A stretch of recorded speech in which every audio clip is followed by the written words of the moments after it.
My problem will be that he starts fighting with the players. Kohli has had to come out and say that I am happy to put my past differences with Gambhir to rest. Now, he's actually forced to do that because suddenly, there's someone who looks like a boss figure. And I'm tempted to put out here a sticker that we use in our WhatsApp group a lot. You are not the CEO of me. I want some of the players to say, you are not the CEO of me. TV umpire to director, we have a player review. Can we rock and roll, please?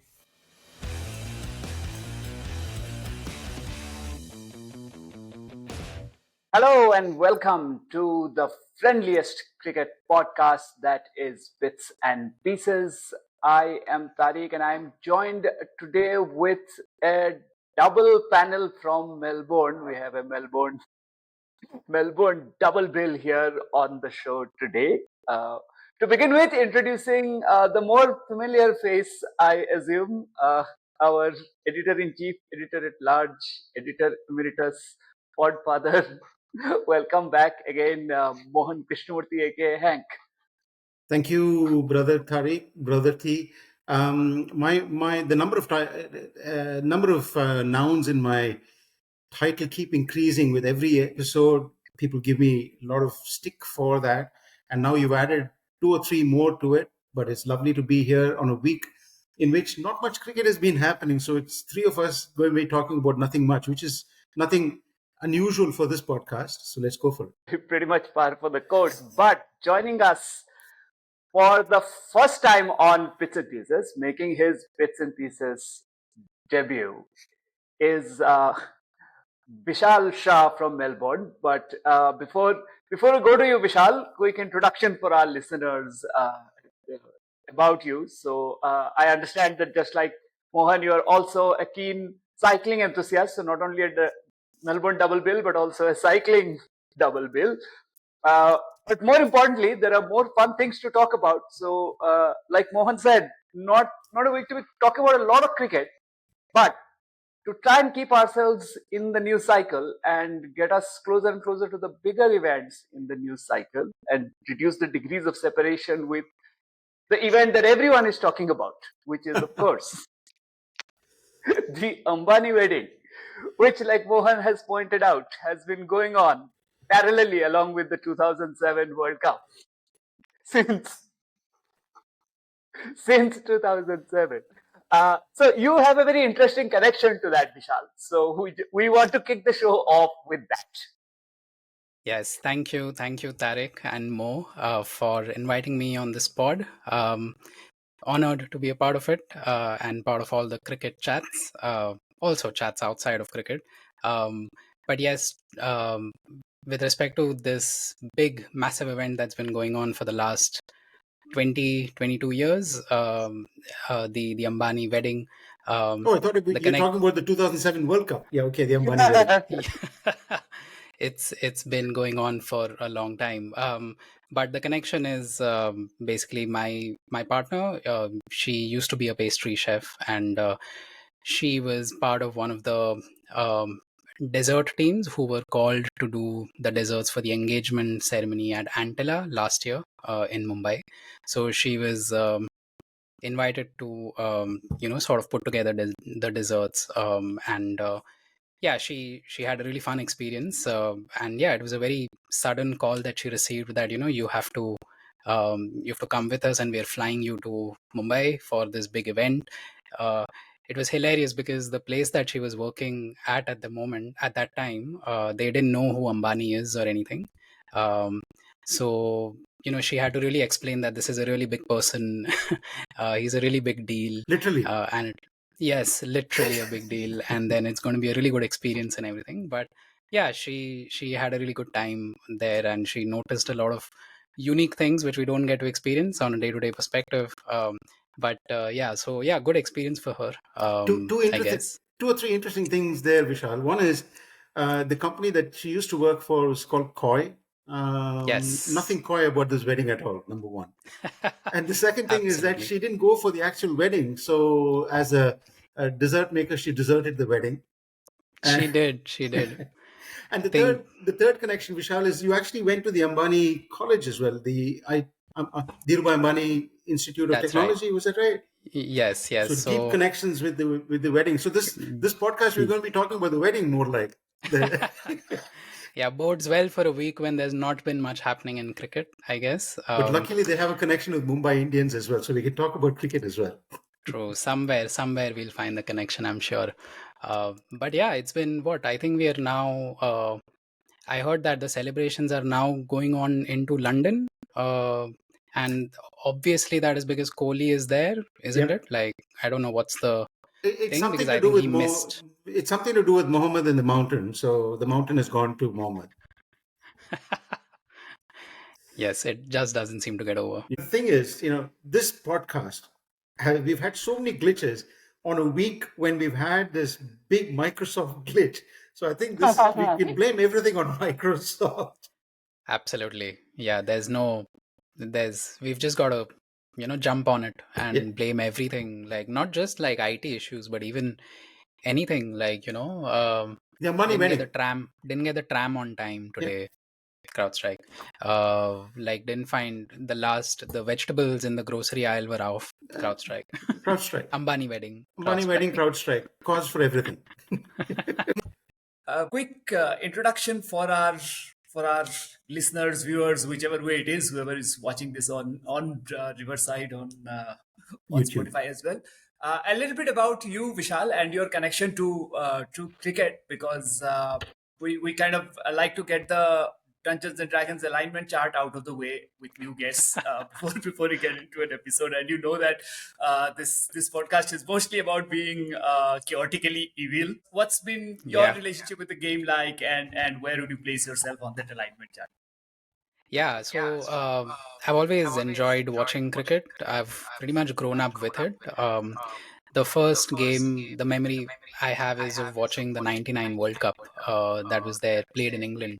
I think this was just a little time after the Desert Storm series. So I'm really gutted that I missed that, because that would have been an epic first experience of watching cricket. But yeah, I grew up with the game. Used to play a lot. In playgrounds and in the school and underneath buildings and stuff like that. We used to keep a small diary to log all of the important games that happen, just as a bit of a journaling around the game. So that's one habit that I remember. I've seen some games at stadiums as well. I love watching test cricket in the stadium, and I like nothing better than having like a really long day at the stadium where you're just watching the game, and I can do that by myself as well. So I went for the Boxing Day test match between Australia and Pakistan. This last December, I went for one day at the MCG. It's also my first experience at the MCG. So yeah, it was really fun. I just went by myself, and it was a good time. So And yeah, as a means of induction into bits and pieces, Vishal, do you like the IPL? I have. So I've seen a few games of the IPL because I used to Okay, work you're in cancelled. Bangalore. You're cancelled. Sorry, you're cancelled. Enough of that. End of topic. No, keep I have going. this phase where I really say that I'm not going to watch the IPL this time at all, and man, the IPL is back on again, and it's going to keep going on, and then I end up watching it. So I don't know if I'm qualified enough to say that, but yeah, it's like it's fine. It goes on, and it's got a lot of the stories around it and everything. So it's fun while it goes, and I've seen a few games in Bangalore when I was there as well. But over here, of course, it becomes difficult. It's like that terrible phase in Bollywood movies in the 80s, right? You know exactly what the script is. It's going to be terrible. You know exactly how the brothers are going to get separated, and you know it's terrible. The only question is whether it's a coin or a tone note, and you get the tone note this time, so it's okay. And then the songs are going to be horrible, but you watch it, and you know that the police are going to arrive at the end after everything is over, but you still watch the whole thing and say, oh, okay, that was a good one, and you come back. Yeah, and I don't know if that's because of because I like just following and watching cricket, so I just follow any kind of random games as well. So but I think it's more in that. the 80s, you could, 70s or 80s, you could wander into any cinema theater and you'd see the same movie with a different title. So it's exactly that. With Exactly. some of the same actors also. So And they themselves don't know whether they're acting in Diwar or Lavaris. So it's exactly the same thing. Exactly. So yeah, that's the story with IPL. But yeah, apart from that, I really appreciate and I love watching Test cricket more. That's Vishal. So welcome to the pod.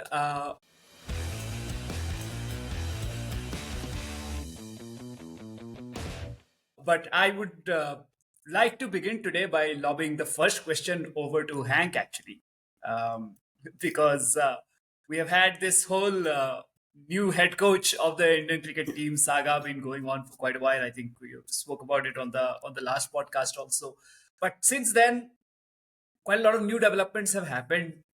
Some new clarity has emerged about what their approach might be, and the first big test, in a sense, or at least the first big taste of what the coach might be like, would be the India tour of Sri Lanka, for which the teams were just announced. So, first thoughts, Mohan, on what you are saying, what you're thinking. Tariq and Vishal, we did talk about this a little bit in last week's podcast. I think we're in for I'm using this in the most general way possible. We are in for a very, very amusing ride. And I would encourage everyone to buy oodles of popcorn, sit back, and just watch the fun that unravels. Because I suspect with Gambhir, even in his playing days, he was always looking for a fight. He was always looking for something. I still remember that test match in, I think it was Kanpur, where he shoulder barged Shane Watson. You knew what was going to happen because he was getting more agitated, and then he shoulder barged Shane Watson, I think it was in that game, and he got suspended for a game or two, I think, after that. You know that he's always itching, looking for a fight, sometimes even with his own teammates, saying that that game should have been finished in 48 overs and not taken into the 50th over. So, and then he was the one who famously said to Australia, "Come home, we'll teach you how to play cricket," and all that sort of stuff. So you know that there is something going to happen, and this is, I suspect, is going to play out when he's coach as well. Whether he's had success in the IPL, I don't know, but I believe he's had some success with KKR, or was it Delhi Capitals, or whatever the team is called these days. Was it called something else, and now it's called Delhi Capitals? It is KKR, but yeah. No. But the Delhi team was called something else, and now it's called Capitals, is it? Okay. Yeah. Right. And he was with them, and he had some success with them, and now he's gone, and now he's with KKR, and he's had some success with them. I believe they got to the finals, but he's not the coach of KKR as far as I know. But he's some sort of mentor or something. He was more in a mentor sort of a role in the correct. In the So KKR. he's in that capacity. He's been brought into the India team. Look, I have some serious problems, but I'm going to I'm going to reserve my judgment on that. And at the moment, I've just purchased a lot of popcorn and just waiting to see how the wheels fall off this particular chariot. But he started off famously by with the first thing that he did was, and must have had some influence in that, making Sky the captain of the team rather than Hardik Pandya, who I think was the anointed successor to from many respects. And one feels kind of sorry for the Ambanis at a time when they're going through this huge celebration. Because if you go back, maybe even a year ago, when everyone thought that Hardik is going to be the captain of the India team, they anointed him as the captain of the Mumbai Indian team. And suddenly Jay Shah said, no. Rohit Sharma is going to lead us into the T20 captaincy. And they said, oh my God, what have we done? We made Hardik the captain, thinking he's going to be the future India captain. And now Gambhir has come in and said, no, Sky, who's already in the Mumbai Indian team, is going to captain the team in Sri Lanka. And they're saying, oh my God, we made two big mistakes. Not only should we have retained Rohit Sharma, we should have made Sky the vice captain and then the future captain rather than Hardik Pandya. So what's going to happen? Hardik is not even I have no idea. Vishal? Hardik is not even the vice captain as well, isn't it? No, I think it's Shubman he's not the vice captain also. It's Shubman Gill. Yeah. And Shubman Gill was the captain in Zimbabwe, and he's been made the vice captain of this. Hardik Pandya is a player in this. But that's the first set of dramas that happened around this. And the Ambanis, luckily, they're distracted by a wedding. Otherwise, they might be saying, what the hell is going on over here, right?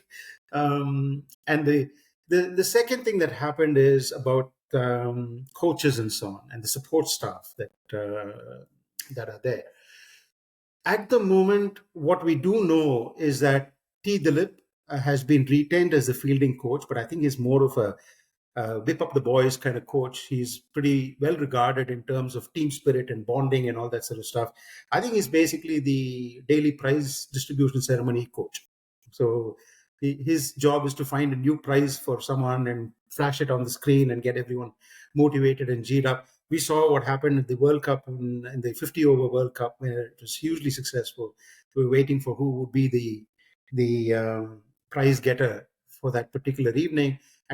So T. Dilip has been confirmed as the fielding coach and the mental side coach and the team bonding coach and all that sort of stuff. And then the two other things that have got confirmed is that Abhishek Nair and Ryan Ten Deshkote, I'm sure Harsha Bogle will correct my spelling on that one, but let's run with what I said, have been confirmed as coaches. Ryan Ten Deshkote, we know what his role will be, but no one has any idea what Abhishek Nair's role is going to be in terms of his specific role. But they haven't announced a bowling coach yet. Nair, I think some of these guys mentioned during their after KKR won the IPL, a lot of the batters were crediting Nair doing a lot of work with them. So could So be he's the batting could be coach? some, yeah, with possibly.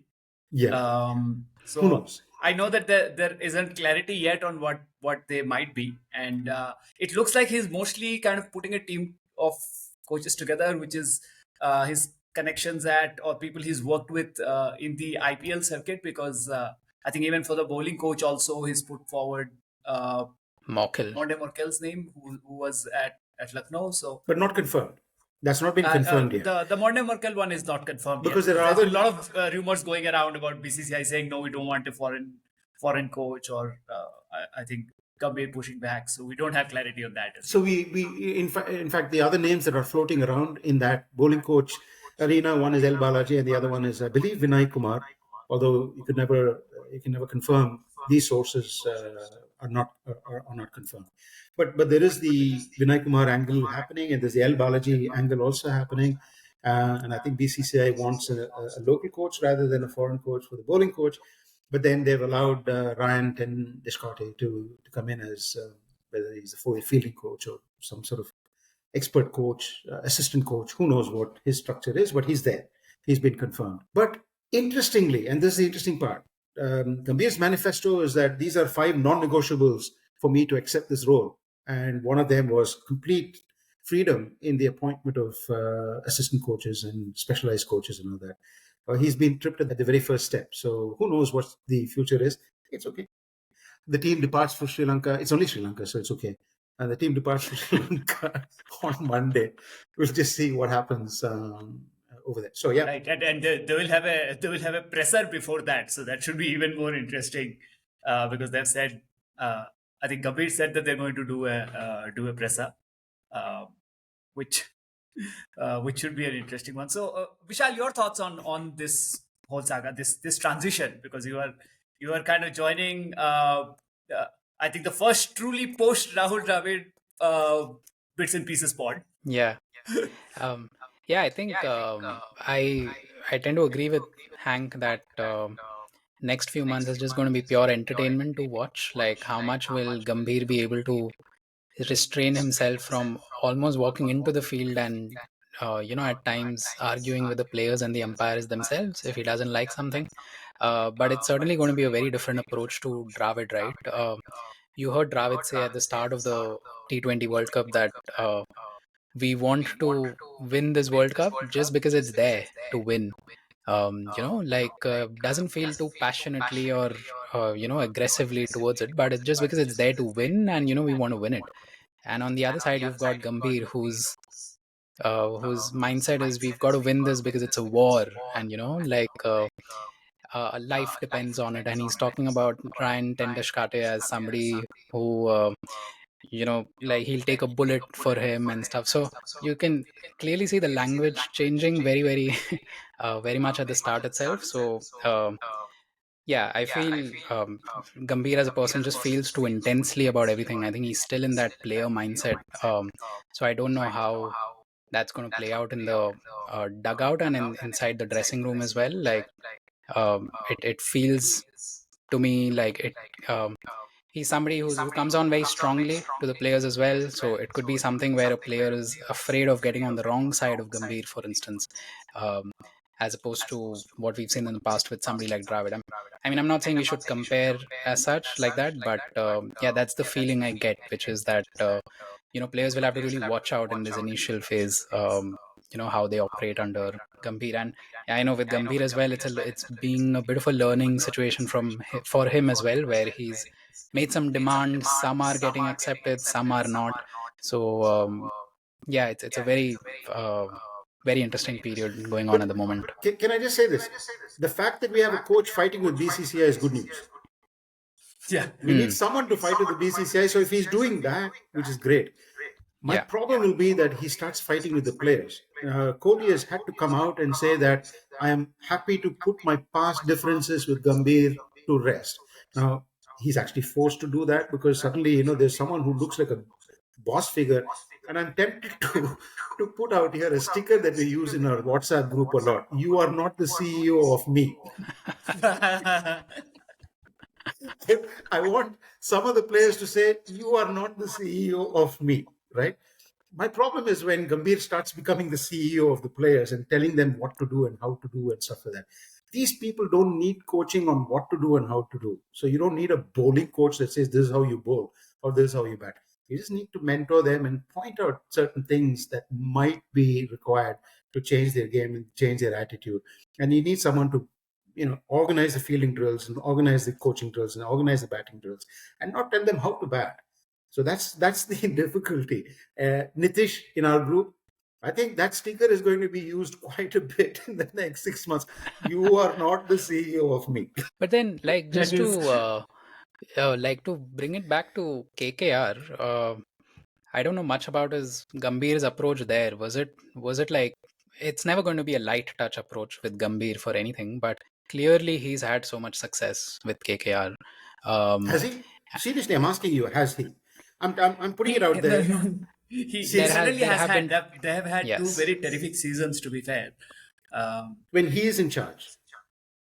With him as the Yeah. Okay. So even as a player and a captain, he's led the team to title wins, and I think this previous one he was the coach / mentor of the team. Yeah, So yeah, they yeah. went on to win again. So yeah, there are some successes he's had there, which obviously he's trying to bring in here. So there could be something to his very direct, aggressive approach that will sort of come out.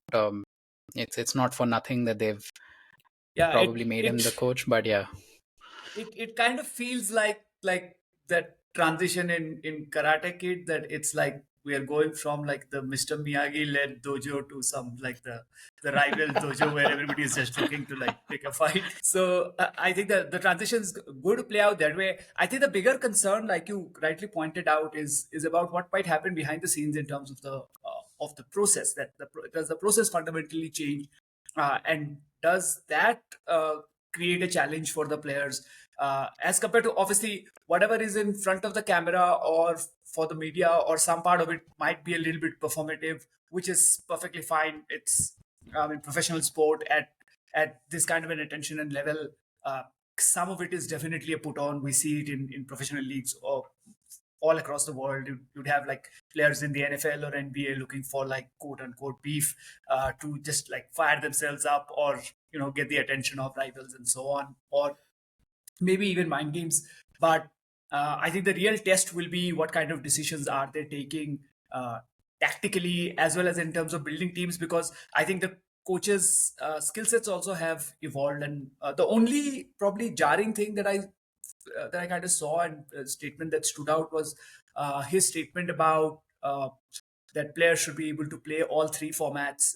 Everybody should be like a three format player, which kind of sounds coming from a place of, to put it kindly, like unfair generalization about what the modern game is like. So that's probably the only concern so far. But like Mohan said, we're eagerly waiting with the buckets of popcorn to see what comes next. If you go back in history, right, from when India has had coaches, and you look at the intense coach Whereas the mentor coach, if you like, right, the gentle mentor coach, right, the intense coach corner has got Greg Chappell, Anil Kumble, and now Gambhir, right? The people who really want almost to play the game. I'm being unfair to Anil Kumble and to Greg Chappell. We know some things about the way they've played the game, and I think pretty much Gambhir would fall in the same kind of bucket. I mean, they have some really strong views on how the game should be played and how individual players should play the game.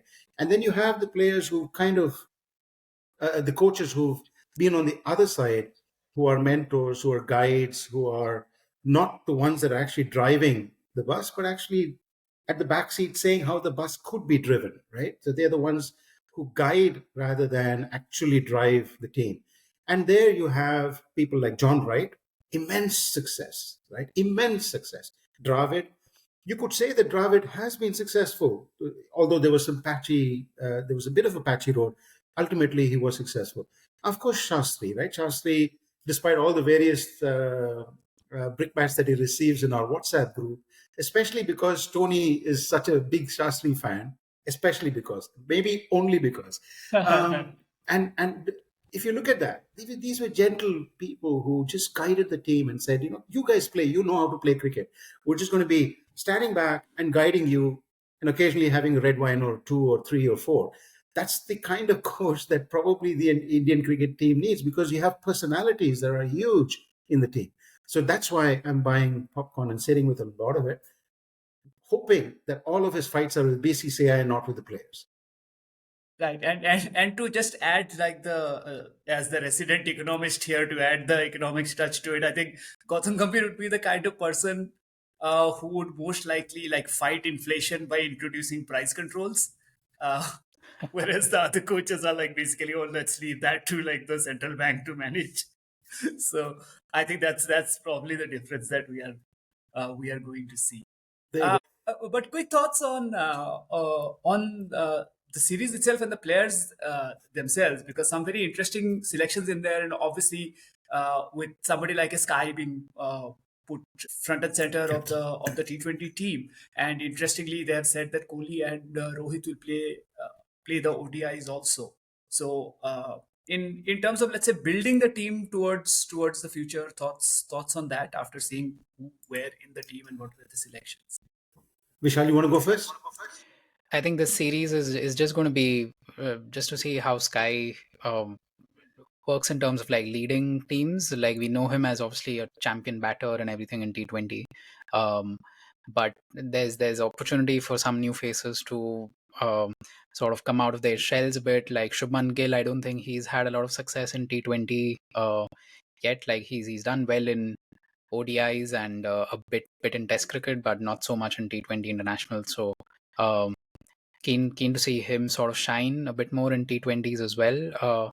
With ODIs, yes, it was quite a surprise to see Rohit and Kohli are back. I don't know what's obviously driven that, but can be rumors. But yeah, it's interesting to see that they are considering a move into ODIs as well. But again, would have loved to see some new faces there. I don't know where our friend Samson is. Samson is there. He's there in the T20 in the T20 squad, I guess, not a in couple the of surprises from the T20 squad. Generally, one of the things is, so let me declare it for a number of people in our podcast and our group as well. Abhishek Sharma is the next big thing in Indian cricket, in my view. And for those that have been following this particular podcast, he is my next BedX. So he bowls competently, he bowls reasonably well, and he's an amazingly talented opening bat. Now, with a team that has got so many opening batsmen, you need another one. But a person who's particularly good and in absolutely smashing form at the moment, he can bat anywhere in the lineup, and he can bowl. So for me, his exclusion, I believe he's been excluded, is quite strange. The other exclusion for me is Ruturaj, right? Again, Ruturaj is an opener. He's not been included in the Sri Lanka team. One could question why that was done. Again, the argument could be, oh, we have a whole bunch of openers in the team. Well, He's a good batsman. He'll play anywhere in the 11, and you can actually rotate these openers through to find out who's actually standing up to the test. So these two were massive exclusions from the point of view from my point of view, in a new team that you're trying to build for the next World Cup and beyond, right? And essentially, these players will stand you in good stead even in the one-day game ultimately. So I think these were two surprising exclusions. Chahal has been excluded from the World Cup squad, and that's definitely not surprising. He's one of the people who we didn't even see much on TV, bringing in the drinks and all that sort of stuff in the World Cup. So he was truly a passenger along with Rinku Singh and other people who were outside the team. Chahal may have been outside the team. So anyway, these are the surprises for me from the team. I would have liked to have seen. I think one interesting development, as in a corollary of those surprises, is that Riyan Parag finds himself in both the squads. No, Is he from KKR? Is he from he used to play KKR? for Rajasthan. No. He plays for the Royals. So Okay, I think in the last T20I in Zimbabwe, he and Sanju Samson were batting together. So we're talking about the RR pair being in there. And slight aside about Riyan Parag, I think my mom, who is not always interested in cricket, but because he's from Assam and we happen to be from Assam, so she suddenly reignited her interest, because she was asking me the other day that, what channel is like the India-Zimbabwe game on, because I want to know if Riyan is playing. Lovely. And, if he's playing, we want to see him play. So which was a very surprising question from her, and I thought that she had completely left following cricket. But then she also made a comment about Dubey and his performance in the World Cup final, and she said that he still needs to improve, because I saw him do decently in the World Cup final, and I realized that clearly she follows way more cricket and more perceptively than I do. But yes, Riyan Parag will probably keep my mom's interest alive in this series at least. Well, there has to be some Parag in the Indian cricket team. If it's not Pan Parag, it's Riyan Parag. Even after banning all the tobacco advertisements. That is true. Yeah. I just felt like I don't think Pant as well has really shown much of in T20 internationals especially, he's not really been playing too much. So that way, but I think the series review pods on bits and pieces are going to be really fun, because I'm really hoping it's a good series. Sri Lanka themselves have challenges of their own. They have players missing through injury. They have a relatively weakened team, I would think. So I think India might just be able to get away with some of the experimentation and get some teething issues out of the way with this sort of relatively newish squad that they're trying out. So we'll see where but Tariq, that seriously, goes. So, the only interest in this Sri Lanka series is never interesting. Let's put it out there, right? A Sri Lanka series is only marginally interesting than a Bangladesh series. So let's put it out there. The only reason this is interesting, the only reason, the only time Sri Lanka series is interesting is when they're playing Bangladesh. That's the other thing, right? The only reason this series is interesting is because it's a new order. We have the retirements of Kohli and Rohit and Jadeja, and Chahal has been removed from the team, from the 15. So there were 4 spots up for grabs. And the question was, what is the signaling for the future, right? And from that point of view, I think there are some disappointments, is all we can say. And so then you can say, okay, from a selection point of view, there are a few disappointments. How are they going to actually perform on the field in this new setup with a view to the next World Cup? Because now the expectation is we won this, now we have to win everything from here on in. Right? Because the reactions and the retributions will also come thick and fast. Exactly. If it does not go their way. Till when you don't win anything, they say, okay, sometime we will win it, sometime we will. But the moment you win it, everyone's going to say, okay, the next one we're going to win. Let's look for the next one. Otherwise, expectation bar is very low. I think if they start losing things, questions will start coming up. How many changes is too many? And, should we have stuck to some of the older experience? And do you remember the press? Do you remember the press when Dravid was captain and Greg Chappell was coach, and they were using the word experimentation a lot? Oh, the yes, press went nuts with this experimentation word, and they stopped it and they started using something process being greater than outcomes or something like that.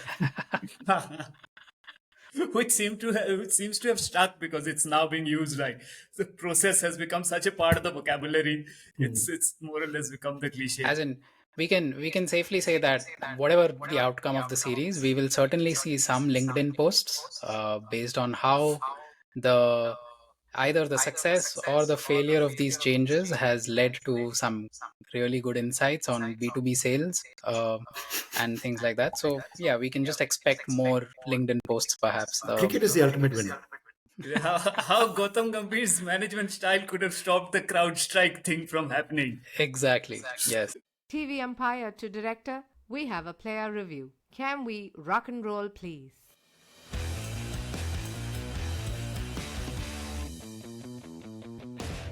So, and talking about process, so let's pivot a little bit from aisle to aisle. Oh my God. From the Sri Lanka series down to England, where England are playing West Indies, and of course, baseball or some variant of it, whatever is it that is going around nowadays. I think COVID and baseball emerged at similar times, and variants have been like become endemic since. So thoughts on that, Hank, if you want to talk about the test match, it's still ongoing. So to give everybody a quick update on it, I think the first test, West Indies lost pretty handsomely by an innings. The batting just did not turn up. But in the second test at Nottingham, incidentally, West Indies bowled first.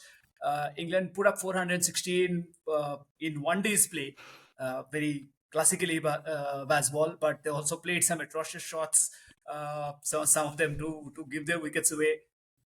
Then West Indies came into bat, lost a couple of early wickets, but then some outstanding batting, I think, from Kevin Hodge, who got his first ever Test 100. Got them a lead of, I think, 40 odd runs. They scored 457. And now England are at 248 for 3 with Harry Brook and Joe Root at the crease. So should be very interesting. Fourth day today, and we'll see what England are able to set them. But thoughts on this? We had two great 82s in the West Indies innings as well. I think Joshua Da Silva and Ali Kathanze. And I should mention Joshua Da Silva because England were obsessed with talking about the Ashes, and they were like, we're looking at this as sort of like the road to preparing for the Ashes, which is coming in 2 winters' time and things like that. And somebody asked Joshua Da Silva about it, and he said, "Oh, that's great because I'm not offended by it, because if they're not paying attention to us, then it gives us a chance to kind of sneak up on them and do well." So far, they have competed well in this Test match, but looks like England's slightly ahead. So if you have watched any bits of the game, any thoughts, any reactions? So I watched bits and pieces, but I watched bits and pieces. There you go. So when Shakib Al Hasan was asked about Sehwag's comment, he asked, "Sehwag who?" So in a similar way, I wish De Silva had said, "Ashes what?" Because the English obsession and the Australian obsession with the Ashes is just incredible. It's just so disrespectful of other countries as well. Because West Indies is playing, and they're asking a West Indian player whether they'd like to be a lab rat for an Ashes series. That's not particularly respectful. But that's England, and that's Australia, I guess. This was kind of disrespectful, and I was so happy that West Indies actually got the lead. It may come to nothing at all, but at least they got the lead, particularly with, how do you say his name? Athanasi, I thought it was, but Athanasi played exceedingly well, and of course, Kevin Hodge as well. Ultimately, England were made to toil for the last couple of wickets and so on. A 40-run lead, they wiped out in no time at all. They're playing a different brand of cricket. But let's not forget, in the WTC table, which Tony keeps updating every half an hour, they're bringing up the bottom. Whatever they're doing, England is rock bottom. I don't know what the big hullabaloo and the hue and cry is about. Tony is updating. Even today, they're at the rock bottom. So they can. That I feel that table is a bit incomplete because it doesn't have another column for vibes, because that's the one where England seems to be really high on. Because it doesn't matter any of these things at the end of the day. They're here to entertain. So yeah, that table is really missing. So if somebody could please update that table with an extra column, Can we highly put out a appreciated. call to Tony to add an Tony extra to update column the and therefore spreadsheet. weight the score with the vibe score, and the vibe score will mean Exactly. that England is right on Yeah, top. yeah. Is that what you're trying to say? Exactly. Oh, yeah, Yes, there you go. that should be a metric as well. But I feel it's been yeah, I think after the first match, which was again you almost want these West Indies and other team test matches to go back to the 5 match series that they used to be. I think at one point, I felt that when West Indies beat Australia at the Gabba. I think last year it was, or earlier this year. So yeah, and it seems like they need the first game or the first couple of games to like just acclimatize to the conditions and everything, and then they'll go ahead and start winning or playing well. But that aside, I feel it's been such a spirited show from them after the first game when, as you pointed out, Tariq, they didn't really show up in their batting department. But it's so good to see folks like Hodge and De Silva, which, if I remember correctly, they were again the two people who came to West Indies' rescue during that Gabba game as well. Yeah. When I think in the first innings, they lost half of their side for under 70 or something, and then they took their team to more than 300. In a day-night test against the likes of Hazelwood, Stark, and Cummins, to pull off that kind of a comeback was amazing, and you saw what happened at the end of that game. So I think these two, Hodge especially, has played what? I don't think he's played more than 10 test matches as well. That's so it. yeah. So This is what like an his excellent What do knock you mean by 10? him. This is his third fourth or test something match like or that. something. Oh, wow. Yeah. Yeah, Amazing. So yeah, the already Gabba such one was his impactful first, knocks. I think, Yep. and my favorite thing Wow. about Gabba Hodge was he was the one in Gabba who was doing that third umpire to director thing on the on the On mic the mic, during the yes, break in play. yes. Like he's somebody who clearly like enjoys while he's at work, like very much the Yeah, whistle while you're at work philosophy. exactly. Yeah, and they had this press interview that they did after, I think, yesterday or something as well, where they come across as really affable, really likable people, and I think the energy in the squad seems really good. Um, and I think this was also, I read a stat somewhere that this is the first time that the Windies have crossed 450 in a test innings in the last decade or something. The last time they scored more than 450 was in 2015 at home against Bangladesh. So and to do that against the likes of somebody like Mark Wood, who's throwing like 97 miles per hour bullets at them. Like I think there was one over where he was constantly averaging more than 93 miles an hour. Yeah. So um, to do something like that against this lineup is pretty good. So yeah, it's been a pretty spirited show. I was really enjoying England struggling to take those last couple of wickets, which I think they have been. And spare a thought for Jimmy Anderson having to see this from the sidelines at his favorite venue. He's now part of the coaching staff. He's a bowling mentor or something like that, isn't he? Yeah, I mean, yeah, they made he's like a bowling, some kind of mentorship role on the bowling team. But I think regardless of the result, because by the time we put the pod out, I think the result will be out there, and regardless of the result, I think West Indies will probably take a lot of positives, to use a cliche, from this. Should set up an interesting third test, and honestly, cannot really write them out of this one either, because even if it is a 350 plus chase or something like that, you never know. A couple of great innings and they might really be in the hunt for this. Maybe. Yep.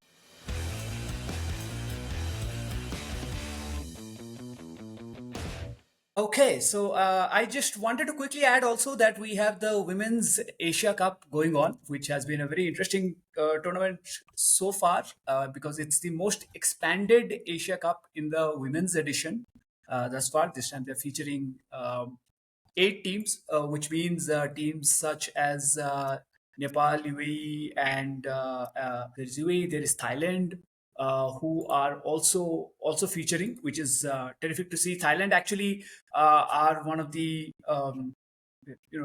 rather heartwarming and surprising stories in cricket, particularly women's cricket, because they have been competing against the best of the best in the T20 format definitely.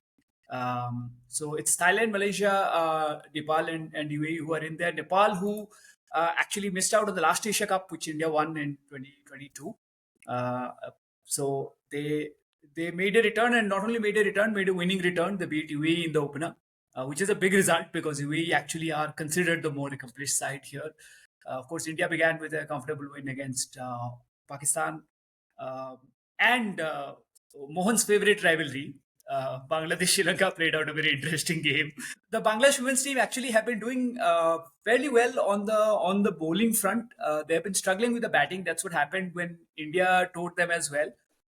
And again, yesterday they lost to Sri Lanka for the same reason. Did not just put up enough runs, but the most, I think, revealing or the revelatory performance has been from the hosts themselves, Sri Lanka. Yesterday, I think the Bangladesh Sri Lanka game.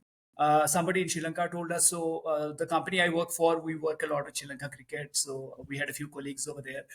They were saying that this is probably one of the liveliest atmosphere they have seen at a women's game uh, ever, like in Sri Lanka, when the Sri Lanka women's team has been featured. So that was That's great to lovely. hear. And their performance also was something to talk about because they are now winning games without having to depend on Chamari Atabatu, both in the bowling and batting department, which bodes very well for them for the upcoming T20 World Cup, which will be in, again, Bangladesh, familiar conditions. But what really worries me is that they're in India's group, and that group is like a really tight group there because there is also India, Australia, and New Zealand in that group, and Pakistan as well, I think. So it's like the proper group of death at the at the World Cup. So will be interesting to see how this Asia Cup goes. I think the first group stage should not have many surprises, but then it's kind of, you could say it is India's tournament to lose, but somebody like a Sri Lanka or a Bangladesh Couple of can't really things, count them out. Tariq. In the last World Cup, so at the moment, it may not end that way. Thailand is actually leading Group B, and they're just ahead, I think, on run rate Yeah. above Sri Lanka. So it's good to see. Now, if I remember right, Thailand beat Pakistan in the previous World Cup and created a huge surprise at that point in time. I think Yeah. I don't remember exactly all the details, but um, good luck to teams like Thailand, Nepal, and all that sort of stuff to spring surprises on who you normally expect to see in the Asia Cup to come through and in the World Cup to come through. So, big fan of such teams. What um, our friend Nitin Sundar might call minnows. Gives out these labels to a whole bunch of other teams as well. So I'm really happy to see Thailand heading the group at the moment. May not end that way because I think Sri Lanka is really the strong team in that group. Yeah, And but I think what Thailand have done by winning that first game, I mean, admittedly it was against Malaysia, but they put themselves in a great position with the remaining two games because if they win one of those, they most likely make the They're through. semi-final, they're which through. would be They're terrific. through. So I'd like to see that happen. What's happening with Pakistan in this? Have you been following what Pakistan's doing here? The Pakistan's in the Asia Cup or Pakistan cricket in No, general. no, no. In the Asia Cup. Sorry, in the Asia In the Asia Cup, Cup. they lost to India in the opener. Today, I think they have a game a little later. So they currently sit at the bottom of the Group A table, but I think they will be taking on UAE next. No, India is taking on UAE. So Yeah. Pakistan will be taking on Nepal, which is like a big game again because Nepal's won the first one. They certainly have the capability to try and beat somebody. They will believe that they can beat somebody like Pakistan. The I think broader Pakistan question is should. difficult to answer. The broader question, which is when I said what's happening with Pakistan, what's happening in Pakistan cricket, is difficult to answer even for the PCB. So let's not even go there. So Yeah.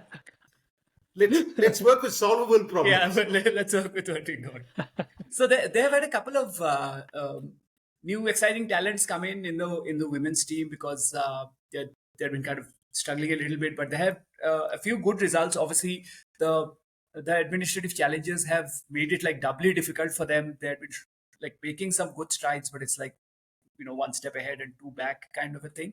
Obviously, they were outclassed by India because, quite honestly, India is a far superior team. They should be able to do well here because I think they have new spinner they have gotten. I think her last name is Shah. I don't remember her first name. But she's also a leg spinner because I remembered Yasir Shah immediately. Okay. So she has been very interesting to Saida Arup Shah. She has been interesting to watch, and a couple of the new batters have been decent as well. So those would be sort of like the next generation coming through, because I think they're fairly young as well. I think one of them is like 19, one of them is 20. So I think those are the players to look out for. Other than obviously some of the veterans are already there, like an Alia Riaz and. Is it, and I haven't followed this much, but is it also Nida Dar has taken over the captaincy, right? Nida's the captain now. So because Yeah. Bisma Maruf stepped out as she retired. So Yeah, since yeah. then Nida Dar's been the captain. Yeah, so has it, like, how has the team sort of performed under her? Is it kind of a newer experience for her to captain, or has she been around for a while as captain, and She how's the has team been done? around for a while. I don't think she's obviously effectively the veteran of the team in this current setup, because Yeah. she's by far the most experienced among them. I think Yeah. it was under her that they pulled off that famous series win in New Zealand. Correct. Right. Which was like a historic win, and they played really well there. So I think that's something to build on for them. Although obviously the India result would have been a setback, particularly the nature of the result, because they really were not in the game at all. They were outplayed. I think right from the start there. Let's see if they improve through the rest of the tournament. So, I think BroT, today will be that. have you watched any of the games? Are they being shown in India? No, obviously they are being They shown. are. So Hotstar's carrying them. I've watched one of the non-India games. I watched Bangladesh Sri Lanka. Like you said, marquee clash, and I've obviously watched the India game as well. So For the audio podcast listeners, we did a Nagin dance at this point. Yeah, for those who are listening and not watching on Riverside. And did you watch the India-Pakistan game? That was I did watch the India-Pakistan. That was a bit of a damn square. I think India finished it off in 14 overs or something like that, right? Yeah. So India bowled really well in terms of the spin. In fact, one setback for India is that I think Sri Lanka Patil is out because she sustained an injury. I think she fractured a finger. So she'll be out for the rest of the tournament. So that's just a little bit of a unfortunate thing for India. But I think in a tournament like this, they have the bench strength there, because I think Deepti Sharma was excellent in that first game. She got the player of the match also. And the other spinners as well. And how's India's how's the replacement right now has been Tanuja Kamar, is it? Sorry, what was the that? Replacement for Sri Lanka Patil is Tanuja, right? Tanuja Kamar. Yeah. That's and how she? I don't know anything about. No, but so I think they have enough in the squad. Otherwise, as in Sri Lanka was just sort of getting in. She had just recently made her international debut. And as far as like the linchpins go, I think Pooja Vastrakar is an extremely important part of the team now. She's been sort of performing almost every single game India has been playing, especially white ball cricket. I think even red ball also to that extent. So exciting times in that sense, that the build up to the T20 World Cup later this year, like this could be pretty pivotal. Pooja Vastrakar is the number 8, right? She is. Yeah, number 8 is critically important. I keep saying this. Hank was just waiting for that, waiting to bounce. But yeah, I think the Women's Asia Cup has also been one where India is mostly dominated over the years. I think there was just 1 year in the middle where Bangladesh won. Bangladesh. But it's mostly been India.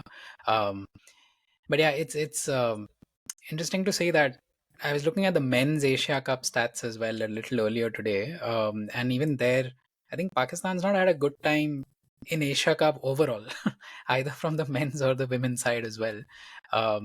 And yeah, I think it's been India's again won more on the men's side as well as the women's side. Sri Lanka has won a lot on the men's side as well, and given how strong they used to be as a team. But yeah, I think Pakistan's won just twice. They only won twice. So and even when Sri Lanka were not as strong as they used to be, they pulled off that surprise like they did in the 2022 Asia Cup in the UAE, where they had that epic performance where they won the final. Yeah. So Yeah, interesting to see, and I hope like this Pakistan team with the new leadership as well. Of course, they've had a setback in the first game, but remains to be seen what they do. But it'll be interesting to break that um that barrier in the women's games as well, and have somebody new win this time. UA has been like fantastic to watch. I think I followed a few of their games. I think they almost beat Sri Lanka in the qualifiers as well. Qualifiers to the World Cup. I think they got to within about 10 or 15 runs or something. So it was really good to see that as well. So yeah, very interesting tournament, and so good that they've expanded it out to so many teams this time. We've covered most things that happened in cricket this week, Right. including the Ambani wedding, which is very much cricket as well. So I think Absolutely. we've done good service to a whole bunch of things that have happened. So with that, we will keep trust in the process in terms of winding this podcast down with with the Melbourne double bill of Vishal and Mohan. Thank you, Vishal. Lovely to have you, and first of many episodes. Hopefully, we gave you Thank a you. relatively calm start. Trust me, it gets way more chaotic when there are more panelists, and especially panelists who are not me or Mohan. I completely trust you. So we look forward to welcome you in one of those there. And Thank you. as always, Hank, thank you for It's fun. joining in, and thank you for all the insights. We will, of course, be back with another episode soon, and hopefully in that episode we shall be able to pick apart whatever little cricket might be happening in Sri Lanka under that new setup. Which, incidentally, Sri Lanka also have a new setup with Sanat Jayasuriya at the helm. Yes. So should be a fun contest. Wonderful. Thank you. Thank you. All right, fantastic.